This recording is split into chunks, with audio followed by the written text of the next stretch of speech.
GatorSports.com.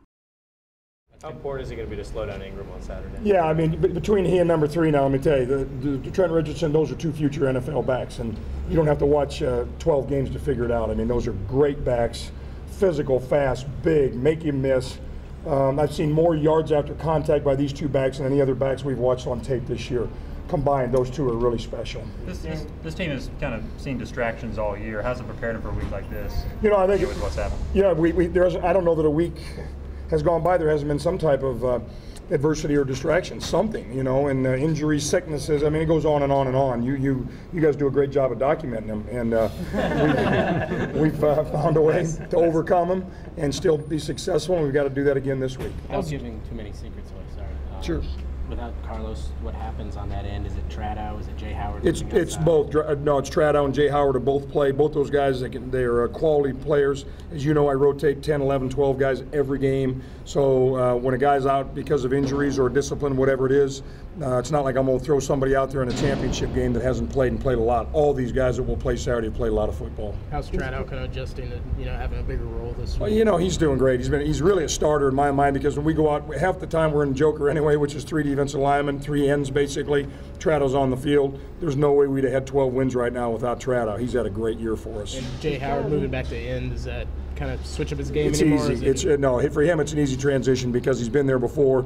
He's always taken some reps. We always get him ready at a couple positions. He's smart enough and talented enough to play a couple different positions, so I expect both those guys to play well for us. They spread the field somewhat too. Will you spend some time in the Joker anyway? Oh, I have to. Yeah, definitely. I mean, this is not a one-dimensional offense, as you know, and McElroy's had a great year. He's really improved. He stepped in as a first-year starter and won 12 games with him, and they've got, obviously some great, talented wide receivers too. So that's how they can get you, running or throwing. They're real multiple. They got a great scheme. They know what they're doing, and they've won a lot of games in the fourth quarter this year because they know what they're doing and they executed. You had a good game last week, both out of Rainey and out of Dempsey. They busted some big plays. Has this been a thing that they've just been a step away all year, and finally, you got somebody out on the edge, and it's one of these things that's sort of been coming around? Well, it's a little bit of all of that. The Florida State let us run the ball on the perimeter, and when you get the ball on the perimeter and you got guys with great speed, you're going to have big plays. Other than that, we've had some explosion plays all during the year. Just that they let us get the ball on Florida State let us get the ball on the perimeter. Okay, something Cody up the middle. Teams have tried to bracket from the outside. Is that the 2 kind of problems you're when you imagining? say bracket from the outside? When they're trying to not force you to go outside and force you up the middle, can teams do both successfully, or do they have to kind of choose their poison? I think they'll try. I think they'll try to do a little bit of both, and it's just it's a chess game. We have to be able to adjust and do the things that are necessary for our guys to get the ball on the perimeter, whether it's option or whatever. But we'll try to manipulate things to get what we need to get. How have guys been responding in practice the last couple of days? Great. We've been great. Had great preparation, which you would expect. We're playing a big-time game here, and I think guys are playing with confidence and pressing and have great demeanor, and we're really looking forward to this game on Saturday. Obviously, Xavier's played some SEC games, but this Saturday the biggest game he's played. Do you worry about him and the atmosphere and getting the calls and all that kind of stuff? Worry about everybody. I mean, it'll be a loud place. It's I've got some veteran guys that have been in that battle. That's the good news. But yeah, he's a young guy. He has not. But I think that he'll handle that. It's not like they've been easy atmospheres. Certainly South Carolina was not an easy atmosphere.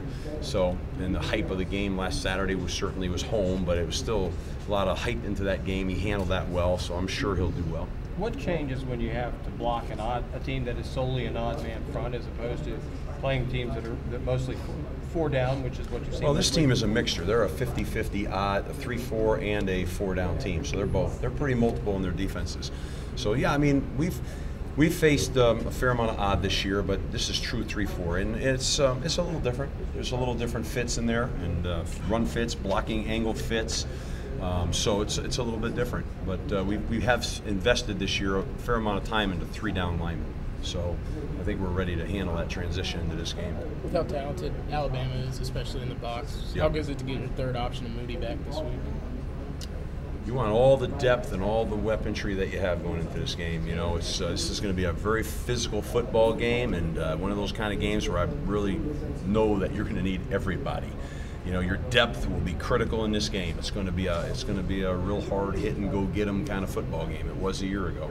So it's critical that we have as many skill guys, as many backs as we can have. No doubt.